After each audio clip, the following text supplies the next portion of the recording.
folks, it's Rick on a Sunday. I just recorded to a jam track by Sebastien Zunino, and the nice thing about having a collection of gear is that you can choose something different for each recording that you make. The nice man in England, he asks me about the Vox Mini SuperBeetle. Wait, let me pull on it without breaking stuff. The Vox Mini SuperBeetle. And Larry Gene Overton always asks me about the Vox SuperBeetle. And the Vox Mini SuperBeetle is a great little lamp. It looks like a toy. It really does, but it's not. It always sits here on my desk, away from its cabinet. Now let me show the wall. Okay, so what you see there, next to the Fishman, see the little Mini SuperBeetle cabinet next to the AC-15. You see that black EV cabinet to the right of the Gens-Benz, to my right. I just put some random 12-inch speaker that I had in the garage in that. And I plugged it into Mini SuperBeetle. And I plugged my guitar directly into Mini SuperBeetle. No pedals, no pedals. And it sounds like that. With the Eastman, that's the Eastman T386.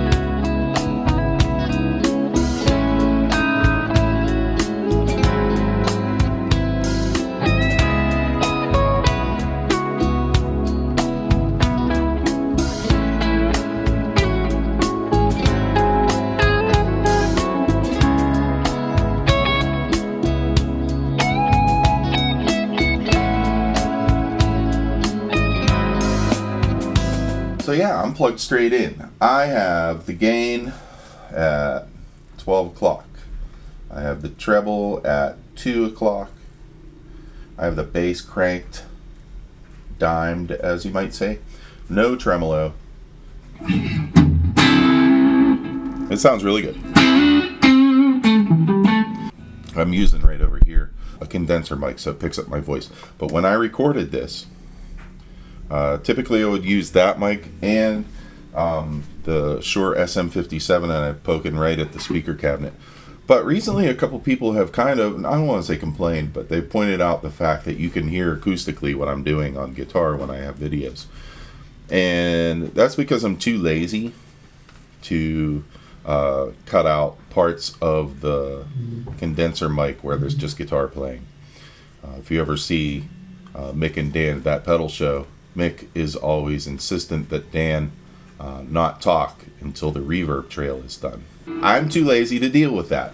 And so sometimes I just leave that on and I record, and whatever I get on both mics, I pan them a little bit and it sounds fine to me. Eventually I want to come up with a dual miking system over there at the speaker. But right now I just have the one mic, and I could have gone rooting through and found other mics and try to set up the right spot for it and listen and record and listen, and that's fun. But I didn't feel like doing that today, so what I did was different. I took the one mic, I recorded one mic on the guitar, and then I altered it here in Logic. And I'm going to switch over to Logic and show what I did, just so you can see.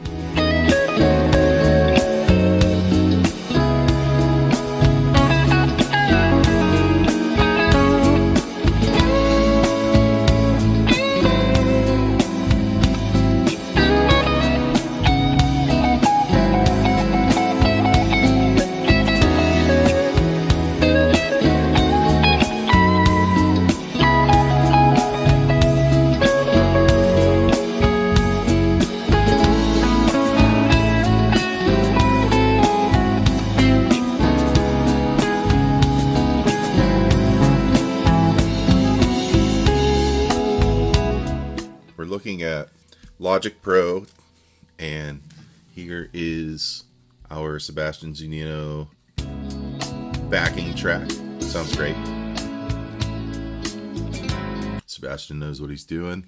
What I did initially was I just laid down a guitar part over it, so I'll just lay down a little bit so everybody hears what that sounds like. This is only coming through the microphone, SM57, on the speaker.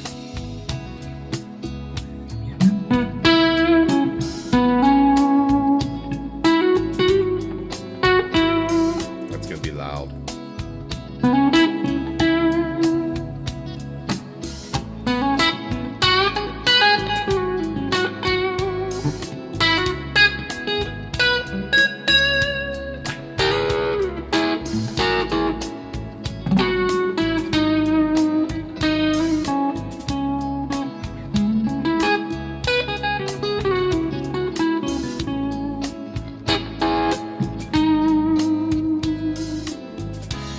Okay, so now I've got this little bit.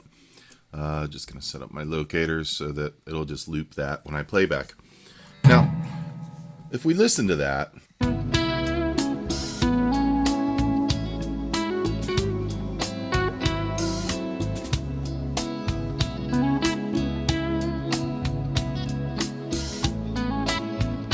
sounds kind of ho-hum, you know, it's not perfect. But we got a good signal from the amp. So now we have a nice little track, but it is only one track. It's not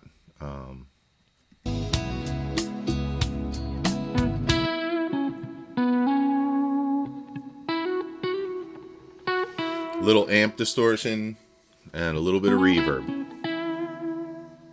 and I could make a track out of this. It would just sound great.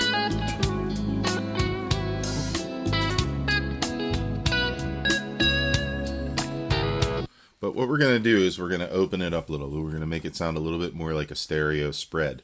Like I used two mics, but we're not going to actually use two mics. And you can do this a number of different ways, but I'm going to approach it one of the simplest.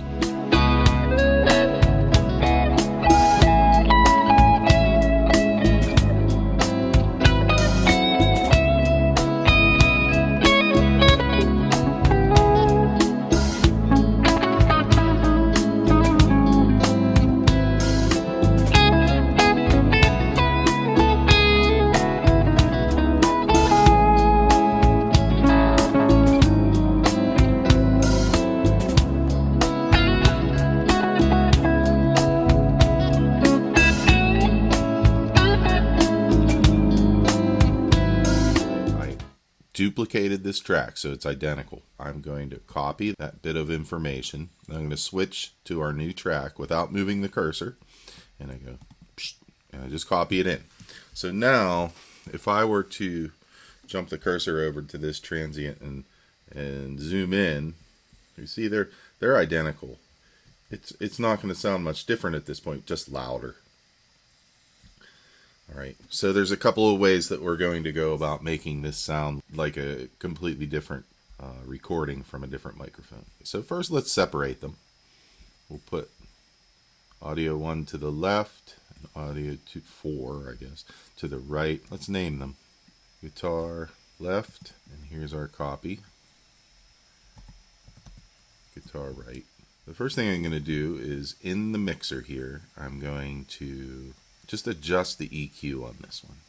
All right, and in order to do that, I want it to be playing.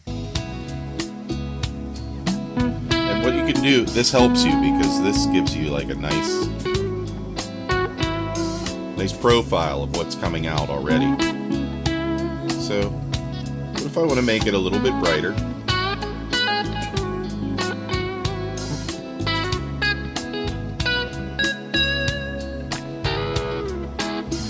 Going to boost up these mids a little bit, but not so much of a mid, so we're going to narrow, just do a little boost.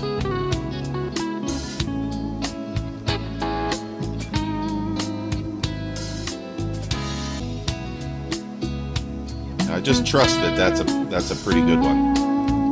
We're going to put some compressor on it also. Okay, so if I go to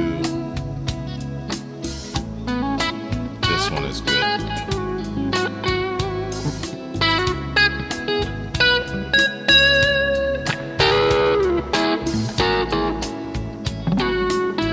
And limiter.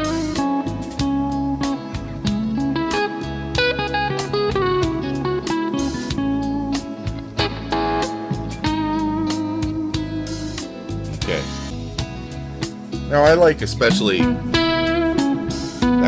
that compressor setup. I'm just gonna copy that to here. Now Oops, not to there. Sorry. To here.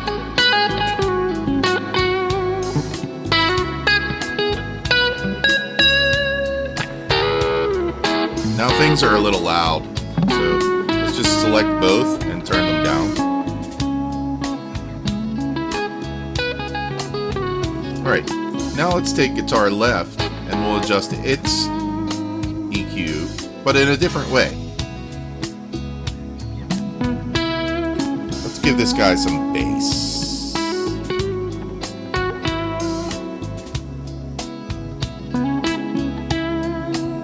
And some high mids, or I mean some highs.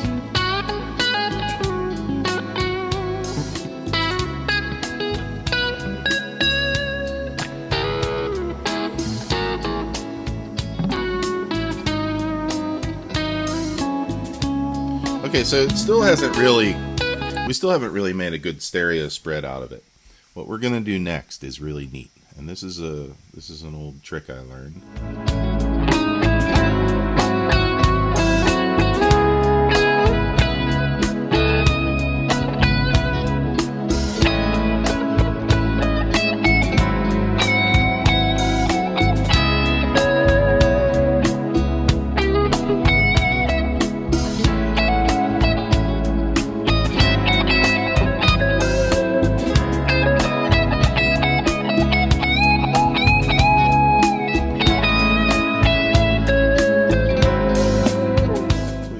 You want to zoom in really far so that you can see the waveform going above 0 and below 0. Okay, now what we're actually going to do is we're going to simulate distance from one mic to another. What you don't want in this situation is one wave to be going up while the other goes down, and vice versa, because what that does is it creates a phase issue. These two a lot of the frequencies will cancel out. You don't want that. So you have to keep it in phase. And what I do is I just move it like something like this, and then I listen. This might sound like a flanger right now.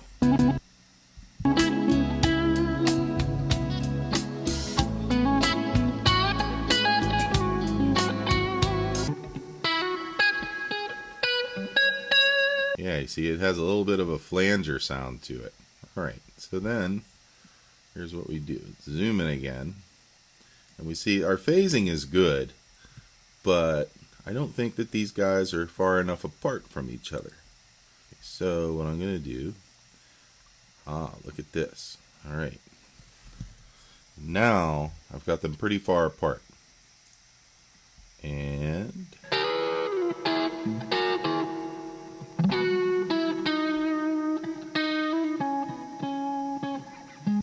still a little bit flangy. I don't like that. Let's zoom in again. Let's move you over one more. Alright, this might sound too far apart. I don't know.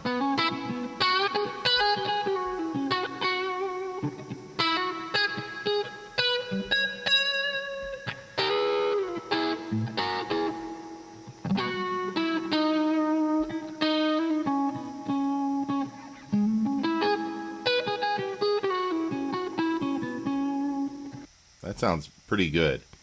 It has a much more open tone now. And now if I unsolo everything and listen to it,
now what you have to think about is If I add some effects to one, do I add it to the other or not? Do I add it the same way? Do I add it a little bit differently? Here's what I'm going to do. I'm going to take this channel and I'm going to take the signal and send it to a bus. Okay? Boom. Bus 2. And I'm going to push the volume up that goes to the bus. So what I just did is I sent, that much signal here over to my bus. What's a bus? Well, it's another channel. And it's a channel now. That sound is going to be coming out of this channel too. What we can do with this is we can add a delay or a reverb to it. Now we don't need a reverb, I don't think. I'm going to go with tape delay. And I'm going to turn up the wet all the way. And I will solo this track so we can hear what it's doing. See, now you hear delay. It's just too much, so we'll just lower this.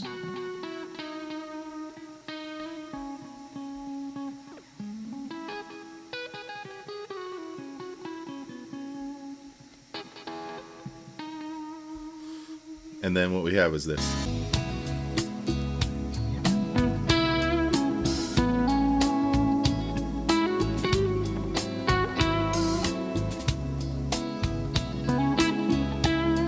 Now it doesn't sound like too much delay. It just has this beautiful open sound.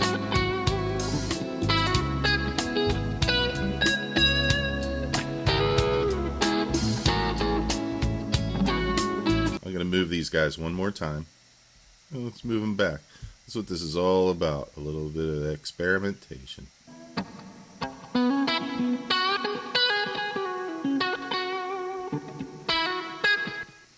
And that's it. That's how I make this thing sound pretty good. Just one mic, one amp.